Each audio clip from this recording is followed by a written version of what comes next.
नमस्कार। प्रारब्ध पर आपका एक बार फिर स्वागत है। फ्रांस फ्रांस इस समय जल रहा है।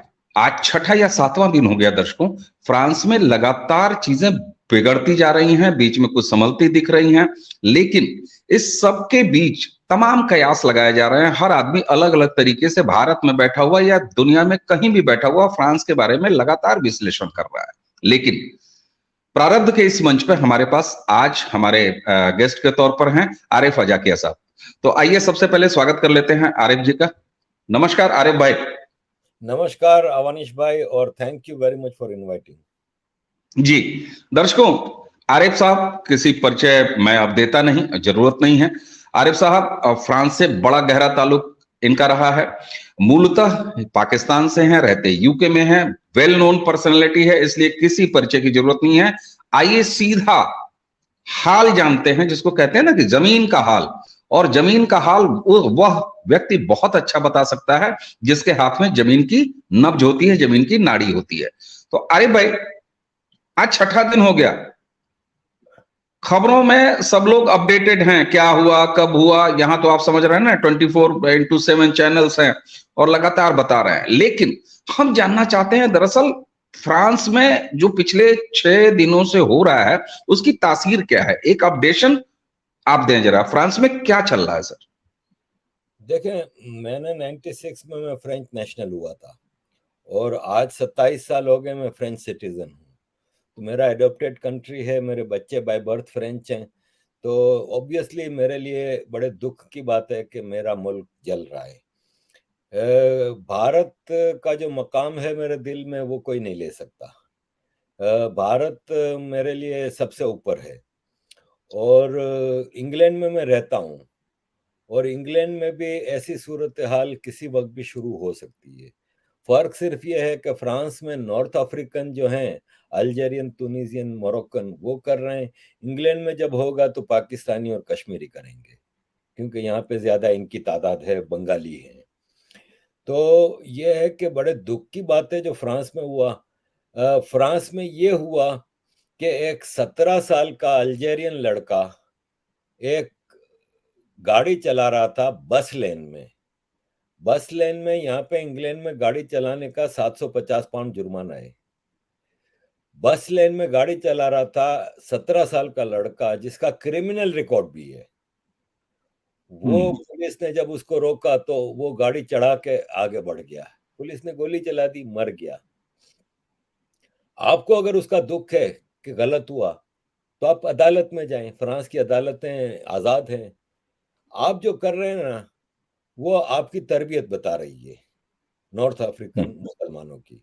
इसलिए कि आज से 2 साल पहले एक मुसलमान ने एक फ्रेंच टीचर डैनियल पैटी का गर्दन काट दी थी, सर तन से जुदा कर दिया था। इसलिए कि उसने बच्चों ने पूछा क्लास में कि चार्ली हेब्दो ने कार्टून बनाए, वो क्या हैं? तो आप जब उसकी बात करेंगे तो दिखाएंगे भी। वो मैगजीन्स भी बिल्कुल। फ्रांस में हर जगह बिकता है।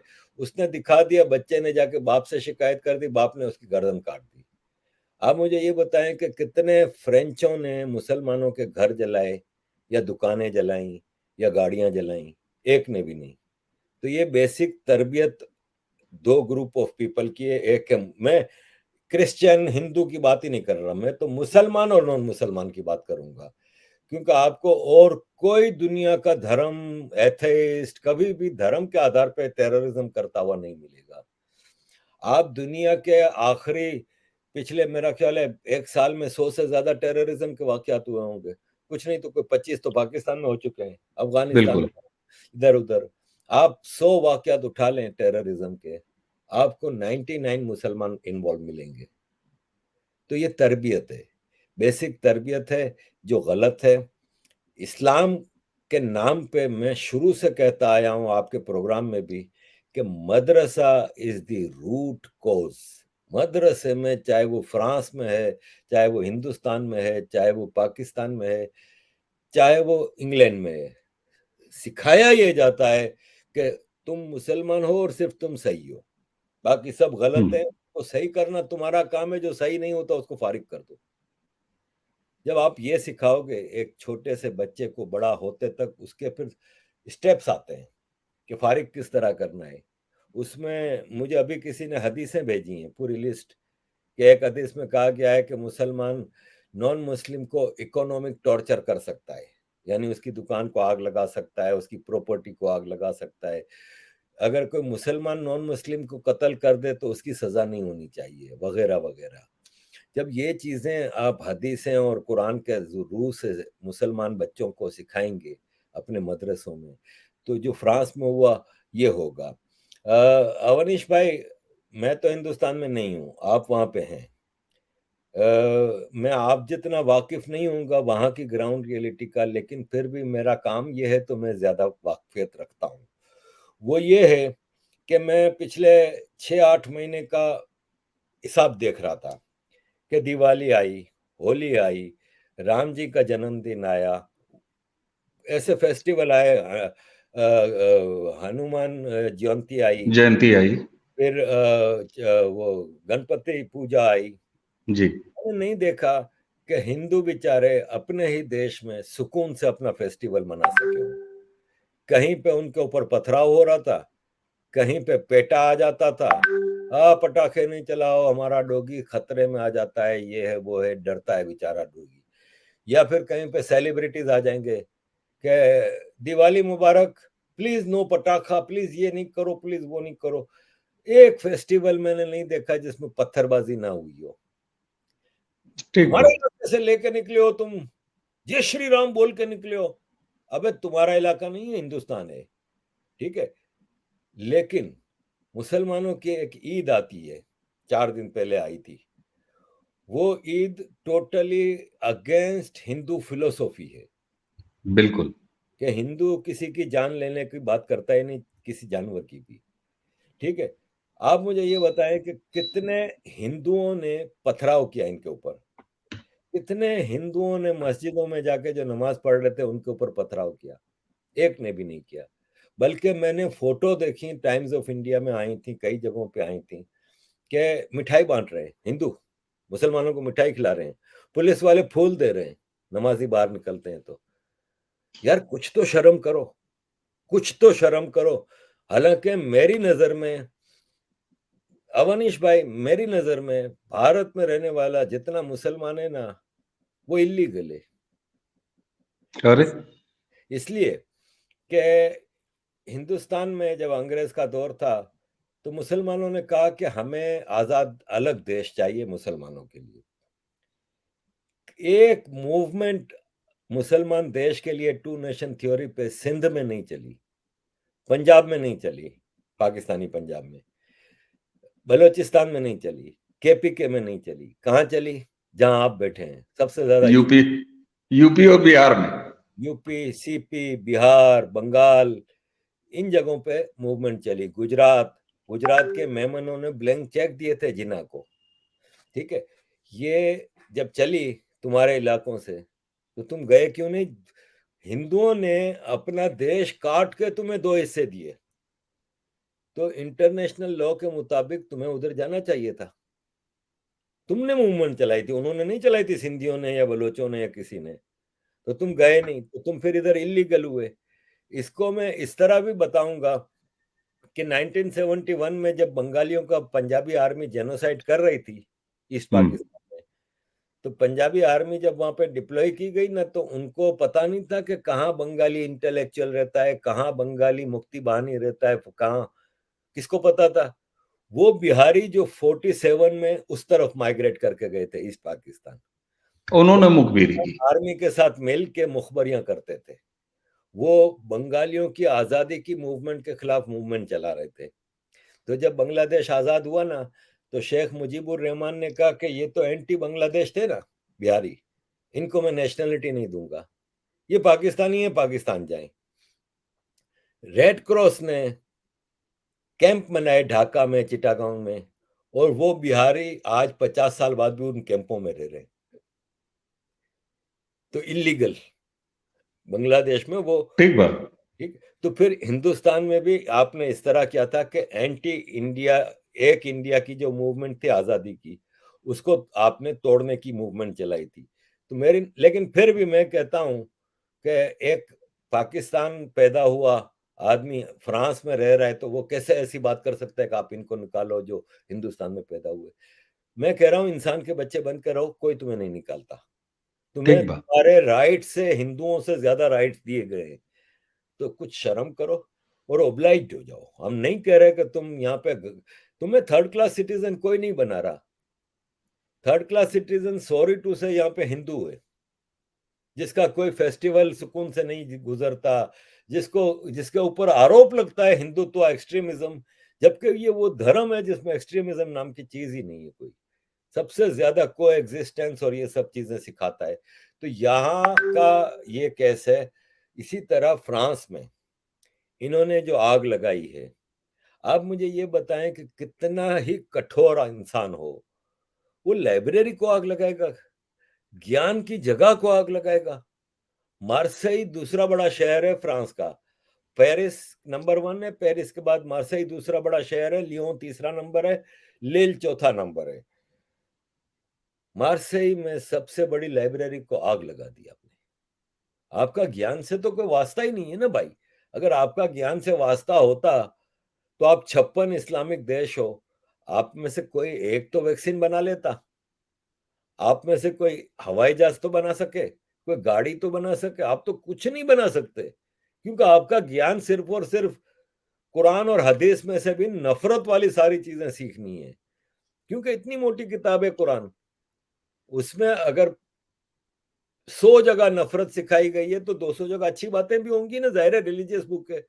आप उन 200 बातों को नहीं अडोप्ट कर रहे, आप वो नफरत वाली चीजें ही उठा रहे हैं, क्योंकि आपका मौलवी आपको वो सिखा रहा है। तो ये एक बीमारी है। फ्रांस की कॉलोनी रही है अल्जेरिया, मोरक्को और तुनिसिया, जो नॉर्थ अफ्रीकन 3 कंट्री हैं। ये मेजॉरिटी फ्रांस, बेल्जियम, हॉलैंड में है। ये क्या करते हैं कि 20 से 25 मिनट की कश्ती का सफर है मोरक्को से स्पेन। इतनी लंबी कोस्टल लाइन है स्पेन की, पूरा समंदर में स्पेन है। कहीं ना कहीं कश्ती जाके लगती है। अब इतनी बड़ी कोस्टल लाइन को कौन कंट्रोल कर सकता है। आती है कश्ती, उतरते हैं, आगे शेगनन है। शेगनन का मतलब कोई बॉर्डर नहीं है। जी। स्पेन से सीधा फ्रांस पहुंचते हैं, बेल्जियम पहुंचते हैं, हॉलैंड पहुंचते हैं। वजह एक तो ये कि फ्रेंच स्पीकिंग है, क्योंकि ये फ्रेंच कॉलोनी रही है तो ये फ्रेंच स्पीकिंग है। स्पेन में क्या करेंगे, इनको स्पेनिश ही नहीं आती, वहां पहुंचते हैं। दूसरा, इतना ज्यादा ये नॉर्थ अफ्रीकन फ्रांस, बेल्जियम वगैरह में रह रहे कि इनका किसी का कोई रिश्तेदार है, किसी का कोई दोस्त है, तो आसानी हो जाती है। इतना जान जोखिम में डाल के, लाखों रुपया खर्चा करके कश्तियां उलट जाती हैं, ये होता है वो होता है। तुम आ रहे हो फ्रांस में, तुम्हें फ्रांस में वो अधिकार मिलते हैं जो तुम्हारे अपने मुल्कों में नहीं मिलते, और तुम इस मुल्क के साथ ये कर रहे हो। और अभी कई मुसलमान हैं नॉर्थ अफ्रीकन जो कहते हैं कि we will destroy this country because France is racist. तो भाई साहब, फिर रेसिस्ट मुल्क में क्यों अपनी जान जोखिम डाल के पैसा खर्च करके आ रहे हो इधर। बिल्कुल। रेसिस्ट मुल्क है तो क्यों आ रहे हो। दूसरा, सिविल लिबर्टीज है ना, कुछ ज्यादा है यूरोप में। ये लोग ये जो किया है फ्रांस में, ये सऊदी अरब में क्यों नहीं करते, हम्म, चाइना में क्यों नहीं करते, बनता इमारात है में क्यों सवाल। नहीं करते। सऊदी अरब में चॉप चॉप स्क्वायर है, ठक गर्दन काट देता है सऊदी अरब। चाइना ने कंसंट्रेशन कैंप बनाए हुए हैं, जरा टेढ़ा मेढ़ा चलोगे चल भाई, बंद कर देते हैं। तेरी बीवी के साथ कम्युनिस्ट पार्टी के सोएंगे, तेरे को हम इंसान बनाने के लिए ले जा रहे हैं। यहां पे कर रहे हैं क्योंकि सिविल लिबर्टीज हैं। अब आपने कहा कि 6 दिन, आज तो चीजें काफी कंट्रोल में आ गई हैं। कल हम्म। थोड़ी बेहतर थी, आज ज्यादा बेहतर है, चीजें कंट्रोल में आ रही हैं। फ्रांस के प्रेसिडेंट को फ्रेंच प्राइम मिनिस्टर ने कहा कि आप इमरजेंसी डिक्लेयर कर दें, तो उसने कहा नहीं, मैं नहीं डिक्लेयर करूंगा। हालांकि फ्रांस की इमरजेंसी में ये जो भारत की इमरजेंसी थी ना 1975 की, उससे बहुत जी। क्योंकि भारत की इमरजेंसी में तो टोटल डिक्टेटोरियल पावर आ गए थे प्राइम मिनिस्टर के पास। लेकिन फ्रांस के कॉन्स्टिट्यूशन के हिसाब से सिर्फ 12 दिन के लिए प्रेसिडेंट इमरजेंसी लगा सकता है। एक्सटेंड करना है तो फ्रेंच पार्लियामेंट से इजाजत लेनी होगी, और उसमें पुलिस के पास स्पेशल राइट्स आ जाते हैं। लेकिन वो स्पेशल राइट्स वो नहीं है जो इंदिरा गांधी जी ने यूज किए थे। वो स्पेशल राइट्स ये हैं कि आप किसी के भी घर में तलाशी लेने के लिए बगैर वारंट के जा सकते हैं। आप हम्म। किसी को भी बगैर वारंट के गिरफ्तार कर सकते हैं। यहाँ की पुलिस हमारे पाकिस्तान इंडिया की तरह मार कुटाई नहीं करती कि डंडे से मारा ये वो। यहाँ पे ये चीजें नहीं होती। तो इमरजेंसी फिर भी नहीं लगाई। उसने कहा नहीं मैं कंट्रोल कर लूंगा। फ्रेंच रिटायर्ड जनरल्स हैं कुछ, उन्होंने मशवरा दिया कि तुम आर्मी को बुला लो, कर्फ्यू लगा लो, शूट एट साइट ऑर्डर कर दो। इसने कहा नहीं। इसने 45,000 स्पेशल पुलिस फोर्स डिप्लॉय की फ्रेंच सिटीज में to get control of the situation. और आज चीजें कंट्रोल में आ रही हैं। लेकिन मसला ये है कि एक लड़के के कत्ल को बहाना बनाया ना इन्होंने। जी तो आज से 6 महीने पहले भी इन्होंने पूरे फ्रांस को आग लगाई थी, याद होगा आपको, जी वर्ल्ड जी कप बिल्कुल। ऑफ फुटबॉल में। उस वक्त कौन सा लड़का मारा गया था? उस वक्त आपकी मोरक्को की टीम सेमीफाइनल में फ्रांस से हारी थी। तो आपको तो बहाना चाहिए। आप तो ठीक जब बात। तो आग लगा देते हो। तो मैं समझता हूं कि एज ए फ्रेंच सिटीजन में अपने प्रेसिडेंट से तो ये जरूर रिक्वेस्ट करता भी हूँ, मुख्तलिफ उस पर मैंने किया है, अपनी वीडियोस में भी किया है, कि आपको सख्त एक्शन लेना होगा। जब मैंने फ्रेंच हम्म। नेशनलिटी का डॉक्यूमेंट साइन किया था तो उसमें कुछ शर्तें भी रखी थी। पहली शर्त ये थी कि आप एंटी फ्रेंच एक्टिविटीज में हिस्सा लोगे तो आपकी नेशनलिटी हम छीन लेंगे। दूसरी शर्त यह थी कि आप टेररिज्म में बिलीव करते हो अगर, या टेररिज्म में मुलव्वस होते हो, तो आपकी नेशनलिटी छीन ली जाएगी। ऐसी कुछ शर्तें थी। ये जो हो रहा है ना फ्रांस में, ये फ्रेंच इंटीग्रेशन के खिलाफ है, ये टेररिज्म है। तो मैं तो ये समझता हूं कि फ्रांस को 1,000 से ज्यादा लोग गिरफ्तार हुए हैं। लेकिन मैं हम्म। समझता हूं कि 50,000 से लाख के दरमियान लोग गिरफ्तार होने चाहिए, क्योंकि सारे ही लोग सड़कों पे थे। और एक शहर में नहीं थे, सब बिल्कुल। जगह थे, छोटे छोटे। आप ये देखेंगे सिचुएशन ये आ गई थी तीसरे दिन। पहले 2 दिन तो सिर्फ वन साइडेड आग लगती रही। तीसरे दिन एक इलाका है फ्रांस का, बोर्दो। बोर्दो की वाइन बहुत मशहूर है पूरी दुनिया में। हम्म। बोर्दो। एक इलाका है शाम्बेरी, बहुत ही ब्यूटीफुल वैली है शाम्बेरी की।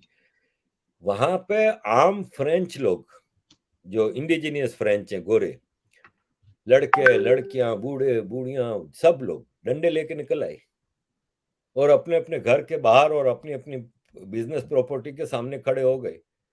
आओ अब तुम देखते हैं क्या करते हो। मुकाबला किया उन्होंने, भगाया उनको, आतंकवादियों को। तो ये है कि अब सजा देने का वक्त है। बिल्कुल। अब आप ये जितने भी गिरफ्तार किए हैं उनको प्रोसिक्यूट करें। जुर्म जिस जिसका साबित हो उसको फ्रेंच कानून के मुताबिक सजा दें। 5 साल, 10 साल, 2 साल, 1 साल, जितनी भी सजा है, उनको जुर्माने लें उनकी प्रॉपर्टियां बेच के। और फिर जब सजा पूरी हो जाए, डिपोर्ट करें, नेशनलिटी ठीक खत्म। बात। जो मोरक्को का है उसको मोरक्को भेजें, जो अल्जीरिया का है अल्जीरिया भेजें। मसला क्या है कि ह्यूमन राइट्स वाले शुरू हो जाएंगे। ये हो गया, वो हो गया, यहाँ की लेफ्ट पार्टियां शुरू हो जाएंगी। ब्रिटिश प्राइम मिनिस्टर है ना, इन्होंने एक कानून बनाया कि जितने भी माइग्रेंट्स यहाँ पे आते हैं ना, उनको हम यहाँ पे घर देने की पोजीशन में नहीं, तो इन्होंने कई 3 स्टार होटलें खाली करवा दी और उन होटल के मालिक को कहा कि पूरी होटल हम किराए पे ले रहे हैं। और इसमें इन हम्म। लोगों को रखा माइग्रेंट्स को। फिर खाना देना, जेब खर्च देना, सब तो महंगा काम है। तो इन्होंने रवांडा, अफ्रीका का जो गरीब मुल्क है, रवांडा से एक एग्रीमेंट किया ब्रिटिश गवर्नमेंट ने कि हम ये माइग्रेंट्स आपके पास भेजेंगे शिप में भर भर के, और आप हम्म। उनको अपने यहाँ पालें। वो रहेंगे, हमारी जिम्मेदारी। हम वहां पे सेंटर्स बना लेंगे और उन सेंटर में आपको खर्चा देंगे, आप इनको पालें। ये सब तैयारी हो गई यहाँ पे। लेबर पार्टी तो, एनजीओस तो, इवन यूनाइटेड नेशन शुरू हो गया, दैट्स अगेंस्ट ह्यूमन राइट्स और दिस एंड दैट एंड ये वो। अरे भाई, ये माइग्रेंट्स क्या पॉइंट लेके आते हैं कि हमारे मुल्क में हमारी जान खतरे में है तो इसलिए हम इधर आ रहे हैं। तो भाई रवांडा में भी तुम्हारी जान खतरे में नहीं होगी ना, तुम उधर रहो। लेकिन हंगामा शुरू हुआ। ऋषि सुनक ने कहा कि नहीं, मैं तो नहीं मानूंगा, मैं तो भेजूंगा। अब सब तैयारी हो गई। तो ये लोग अदालत में चले गए। कल यहाँ की कोर्ट ने डिसीजन दिया कि it is against human rights, तो आप इनको रवांडा नहीं भेज सकते। तो यहाँ पे ये चीजें भी बहुत ज्यादा, सिविल लिबर्टीज ये वो, आपको मैंने जैसे कहा कि सऊदी अरब की तरह, चाइना की तरह सख्ती करनी पड़ेगी, वरना ये बार बार होगा। ठीक बात। आरिफ साहब, अब यहाँ आपने जब फ्रांस की ये स्थिति बताई और उसी के साथ साथ आपने यूके की भी ये स्थिति बता दी, तो लगभग पूरे यूरोप का खाचा जो है किस तरबियत का है, ये आपने खींच दिया। यूरोप में वापस जाने से पहले मैं जरा सा आपको एक बार फिर, हालांकि आप इंडिया की तरफ आ चुके हैं, भारत की बात आपने कर ली, सिमिलरिटी क्या देखते हैं आज के यूरोप और खासतौर से जो फ्रांस से शुरू हुआ है, जो एक केमिस्ट्री दिखती हुई बन रही है वहां यूके में या यूरोप के और कंट्रीज में।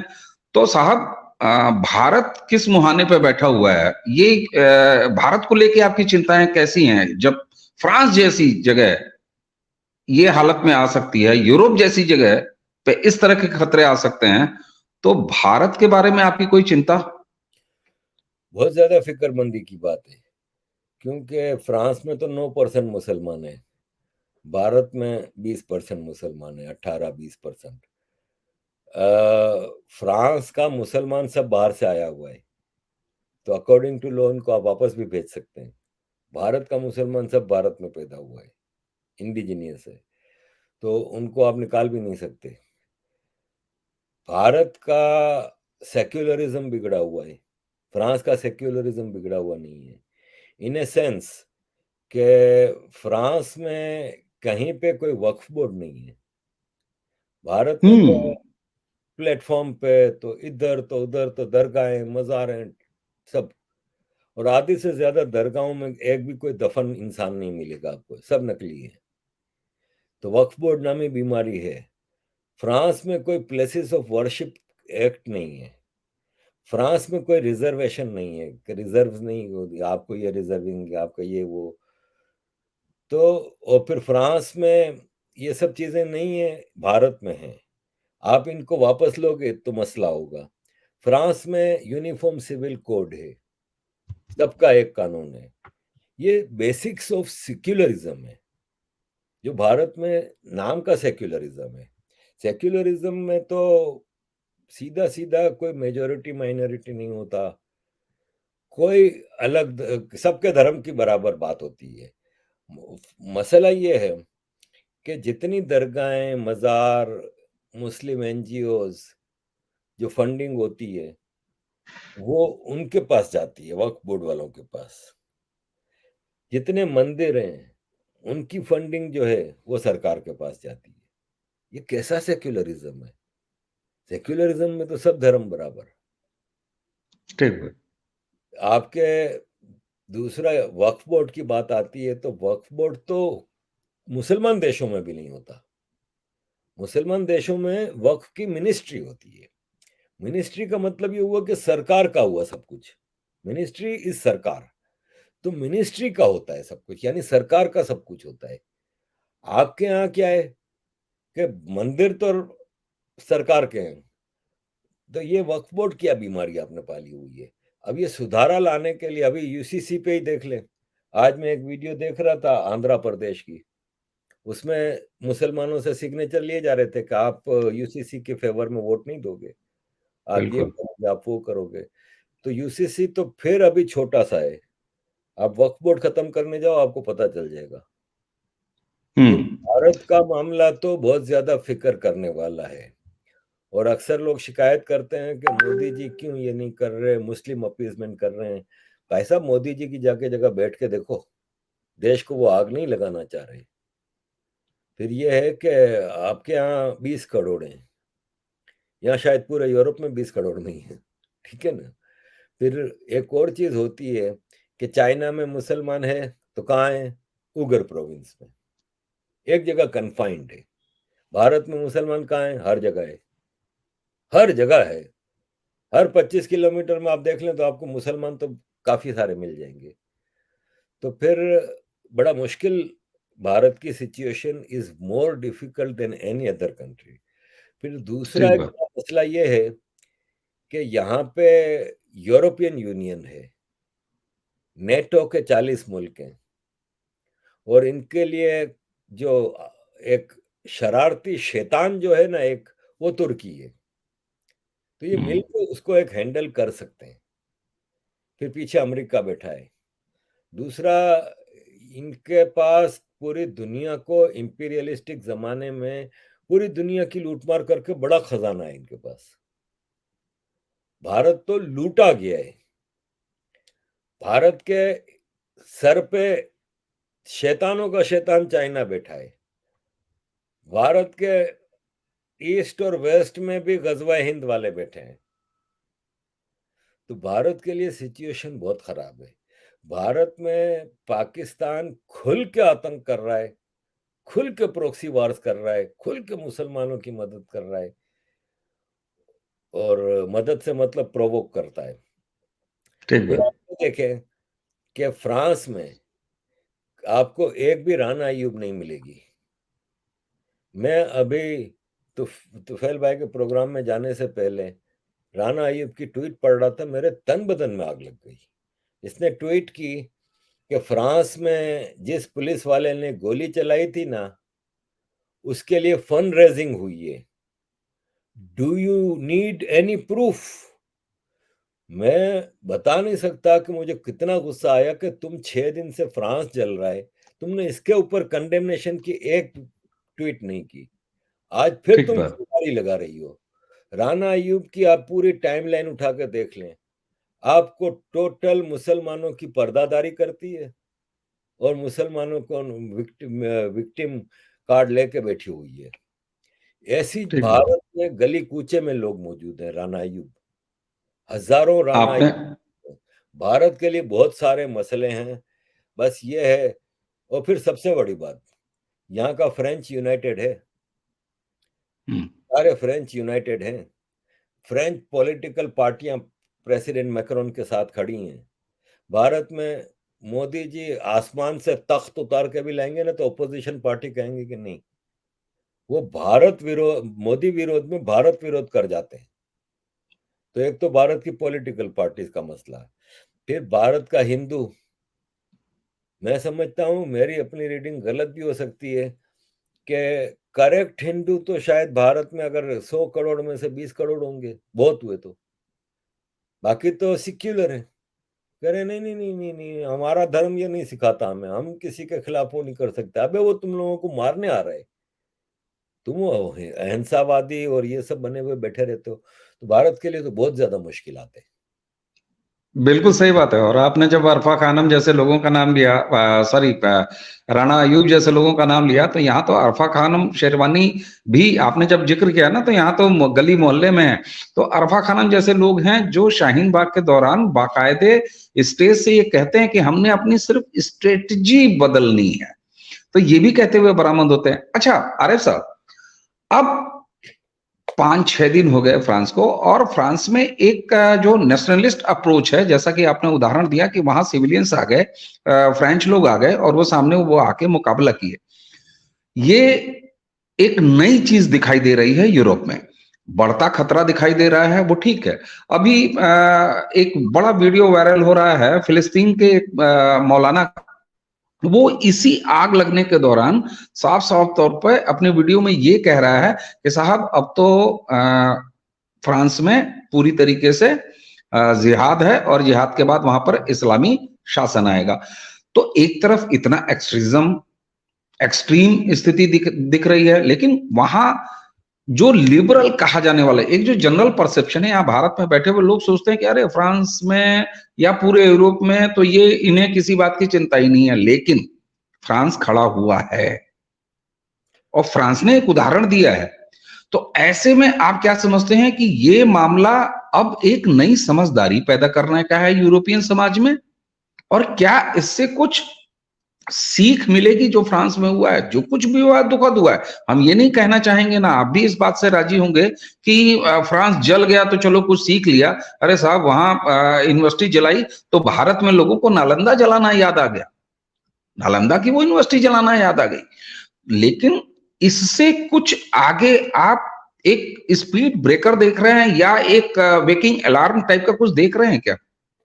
देखिए, आपके सवाल के जवाब की तरफ जाने से पहले आपने फलस्तीन का जिक्र किया ना, तो फलस्तीनी तो वो हैं शैतान, इसलिए कि इनको फ्रांस में तो जिहाद नजर आ रहा है, मुसलमान तकलीफ में नजर आ रहा है। लेकिन अभी 2 हफ्ते पहले फलस्तीनी प्रेसिडेंट महमूद अब्बास चाइना गया था। हम्म। वहां पे उसने ये बयान दिया कि चाइना में उगर मुसलमानों के ऊपर कोई जुल्म नहीं कर रहा, चाइना उनको री एजुकेशन कर रहा है ताकि अपने मुल्क में आतंक ना आने दे। अब आप बताएं कि कौन ये बात कर रहा है? आतंकवाद की बुनियाद दुनिया में अगर किसी ने रखी है तो फलस्तीनियों ने रखी है। जितने हवाई जहाज अगवा हुए हैं, जितनी सुसाइड बॉम्बिंग हुई है, पाकिस्तान अफगानिस्तान तो बहुत बाद में आए, पाकिस्तानी इंडिया तो बहुत बाद में आए, ये तो फलस्तीन से स्टार्ट हुआ है। वो ठीक है। बस चाइना में बैठ के कह रहा है कि री एजुकेशन कर रहा है चाइना, यहाँ पे ह्यूमन राइट्स का मसला नहीं। और आज फलस्तीनी इमाम कह रहा है कि फ्रांस में जिहाद हो रहा है इसलिए कि मुसलमानों पे जुल्म हो रहा है, यहाँ पे मुसलमान जुल्म कर रहा है। तो ये फर्क है।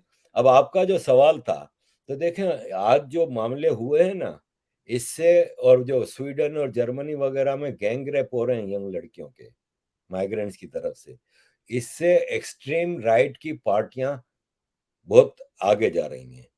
देखिए राइट और लेफ्ट है ना, मेरी नजर में कोल्ड वॉर के जमाने की चीजें थी। कोल्ड वॉर खत्म, सबकी पॉलिटिक्स सेम है। आपको क्या अमेरिका में डेमोक्रेटिक पार्टी और रिपब्लिक पार्टी की कोई पॉलिटिक्स में फर्क नजर आया? भाई जॉर्ज बुश सीनियर ने अफगानिस्तान पे हमला किया, इराक पे हमला किया, क्लिंटन के जमाने में भी कंटिन्यू रहा, वो डेमोक्रेट था। फिर जॉर्ज बुश जूनियर आता है, वो रिपब्लिकन था, उसने कयामत ढाई। फिर डेमोक्रेट बराक ओबामा आता है, उसने तो लीबिया सीरिया नए फ्रंट खोल दिए। कहीं आपको कोई इनकी लेफ्ट राइट की कोई पॉलिसी? लेकिन मैं एक्सट्रीम राइट कहता हूं ना, तो एक्सट्रीम राइट है ना, वो नेशनलिस्ट, एक्सट्रीम नेशनलिस्ट हो जाते हैं, एंटी माइग्रेंट, वो एक हद तक फैशिज्म और रेसिज्म तक चले जाते हैं। ठीक है। हिटलर वाली पॉलिसीज, हिटलर का क्या नारा था? Super race, blue eyed, blonde hair, कि ये खाली रेस है जो जिंदा रहने के काबिल है, बाकी सब गुलाम है। जैसे मुसलमानों का आज भी वो फैशिज्म था, तो ये भी फैशिज्म है। ठीक है, आज सुपर एक्सट्रीम राइट की पॉलिटिक्स बहुत तेजी से आगे जा रही है।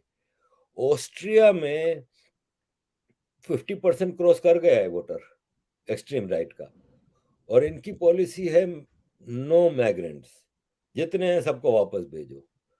फ्रांस में एक लीडर था, जो मारी लोपेन। तो मैं जब 90s में बेल्जियम में रहता था, तो मैं कभी वोट डालने नहीं गया फ्रांस में, फ्रांस मतलब एम्बेसी में, फ्रांस जी। के इलेक्शन में वोट डालने नहीं गया। तो फ्रांस का इलेक्शन ऐसा होता है कि प्रेसिडेंट के लिए 4-5 कैंडिडेट हैं, अगर एक को 50% वोट मिल गया तो डायरेक्ट वो प्रेसिडेंट बन गया। अगर 50% वोट किसी को नहीं मिले तो जो टॉप कैंडिडेट है ना, दो, उनके दरमियान मुकाबला होगा। ठीक है। 97 या ऐसा, मुझे सही से साल याद नहीं, जैक शिराक प्रेसिडेंट था और वो री इलेक्शन के लिए खड़ा था। तो पहले राउंड में किसी की भी 50% नहीं आई। तो जो टॉप दो कैंडिडेट थे ना, उसमें एक जैक शिराक था और एक जो मारी लोपेन था। ये एक्सट्रीम राइट का था, एंटी माइग्रेंट्स, एंटी ये खाली फ्रेंच कम्युनिटी ही, जो इंडिजिनियस फ्रेंच हैं ये वो। तो हम लोग सब भागे थे वोट डालने का, कहीं वो ना जीत जाए। साल गुजर गए, फिर वो कभी आगे नहीं बढ़ा, फिर वो मर गया। उसकी बेटी आई, मारिन लोपेन। मारिन लोपेन है ना, पिछले इलेक्शन में ये मैक्रोन के मुकाबले पे सेकंड नंबर पे आई। फिर इन दोनों के दरमियान मुकाबला हुआ तो उसने अच्छे खासे वोट लिए। तो ये एक्सट्रीम राइट अब आगे बढ़ेगा। आपने कहा ना गलतियों से सीखेंगे कि नहीं, तो गलतियों से फिर फ्रेंच कम्युनिटी सिखाएगी इनको, फिर क्या जर्मन बात भी सिखाएगी फिर इनको, फिर ऑस्ट्रियन। अब क्या है कि जो स्वीडन में 500% रेप में इंक्रीज हुआ है, है। जी। तो पुलिस कमिश्नर जब ये कह दे कि मैं रिक्वेस्ट करता हूँ यंग लड़कियों से कि अंधेरा होने के बाद घर से बाहर ना निकले, घर में पहुंच जाए अंधेरा होने से पहले। यार ये स्कैंडिनेविया, अवानीश भाई आपने भी होशरुबा कहानियां सुनी होंगी कि वहां तो रात ही नहीं होती, पूरी रात लड़के लड़कियां घूमते हैं। वहां का पुलिस कमिश्नर ये कह दे तो भाई एक्सट्रीम राइट आएगा और फिर हम जैसों के लिए भी मुसीबत आएगी, हिंदुओं के लिए भी मुसीबत आएगी। फिर वो रिलीजन पे ठीक नहीं, वो बात। ड्रेस पे और हर चीज पे आ जाते हैं। तो ये बिल्कुल ठीक बात। लोग ये सीखेंगे फिर। अगर सरकार ने, मैक्रोन ने कोई सख्त स्टेप ना लिए ना तो मामला खराब होंगे। बिल्कुल ठीक बात है। और एक कहावत है ना कि गेहूं के साथ जो है वो घुन भी पिसता है। तो इस तरह की अगर चीजें होंगी तो उसमें कई लोगों को नुकसान होगा। और आपने जब कहा कि मतलब इतना प्रगतिशील समाज, इतना खुला हुआ समाज, वहां का कमिश्नर अगर कह रहा है कि बच्चियों को बाहर नहीं निकलना चाहिए, तो इस लिहाज से तो मुझे लगता है कि आपने एक्सट्रीम राइट की बात की। तो यहाँ 24-25 करोड़ आबादी वाला उत्तर प्रदेश, भारत का सबसे बड़ा आबादी वाला उत्तर प्रदेश, जहां के मुख्यमंत्री योगी आदित्यनाथ हैं, कम से कम वहां रात में 12 बजे भी लड़कियां निडर होकर निकल रही हैं। तो अगर किसी एक्सट्रीम राइटिस्ट से या राइटिस्ट अप्रोच से अगर ये कुछ हासिल हो रहा हो, तो फिर भला, वो कहते हैं ना कि अगर इससे बेहतर वो है या किसी कीमत पे है तो वो क्यों नहीं हासिल किया जाए। और मुझे लगता है कि राइटिस्ट, ये आपने अच्छा किया कि राइट और लेफ्ट तो ये उसी फ्रांस की धरती से पैदा हुआ है। जो राजा के राइट बैठे वो राइटिस्ट हुए, जो राजा के लेफ्ट बैठे वो लेफ्ट हुए। राइट के बारे में कहा जाता है कि ये अमीरों की पॉलिटिक्स करते हैं और लेफ्ट के बारे में कहते हैं गरीबों की। अब भारत में बीजेपी को राइट का कहा जाता है जबकि पॉलिटिक्स वो गरीबों के लिए करती है। कांग्रेस को लेफ्ट का कहा जाता है जिसने कभी गरीबों को सोचा नहीं। तो राइट लेफ्ट सिर्फ लेबल लग जाता है, पॉलिटिक्स अलग होती है। बिल्कुल अलग होती है। और काफी वक्त हमने लिया और जो एक समझ बनी है आपने फ्रांस के जरिए, जो पूरा यूरोप की और खास तौर पे आपकी बीइंग जैसे मैं कहता हूं ना कि आप तन से जरूर पाकिस्तानी मूल के हैं, रहते यूके में हैं, लेकिन आरिफ अजाकिया साहब मन से, कर्म से, वचन से पूरी तरीके से भारतीय, और भारतीय ही नहीं बल्कि सनातनी है। तो भारत की चिंता फ्रांस के बहाने आपकी सरोकार में शामिल रही। दर्शकों, मुझे लगता है कि फ्रांस में क्या कुछ हो रहा है इसकी एक खबरिया नॉलेज हम नहीं देना चाहते, इसलिए कि हम खबरी चैनल हैं नहीं, 4 मरे 5 घायल की पत्रकारिता हम करते नहीं। लेकिन फ्रांस की क्या स्थिति है एक्चुअल में, फिलोसफिकल क्या स्थिति है, इसका अंदाजा आपको लगा होगा। तो आइए, इस चर्चा के लिए हमें समय देने के लिए आरिफ अजाकिया साहब का करते हैं धन्यवाद। आरिफ साहब, बहुत बहुत धन्यवाद आपका। धन्यवाद भाई। अगर यहाँ पे एक्सट्रीम राइट आ गया ना तो हम तो कहीं के नहीं रहे, हमें तो वो पाकिस्तान भेजेंगे तो हम वहां जाने के लिए लायक भी नहीं रहे। आप और भारत के हैं साहब। तो भारत तो हमें विजिट वीजा नहीं देता, बाकी क्या हमें रखेगा भारत। तो ये नहीं नहीं, हमारे लिए ज्यादा मसला है। लेकिन बहरहाल अवनीश भाई, थैंक यू वेरी मच। आपके घर आने का, आपके चैनल आने का बड़ा अच्छा लगता है आपके साथ। जी। तो आपको धन्यवाद देते हुए आप सभी दर्शकों को नमस्कार करते हैं। और अगली चर्चा जब भी पहला मौका आया, पहला कोई ऐसा अवसर आया, तो आरिफ सर को हम फिर आपके सामने लेकर आएंगे। तो आज के लिए हम सभी को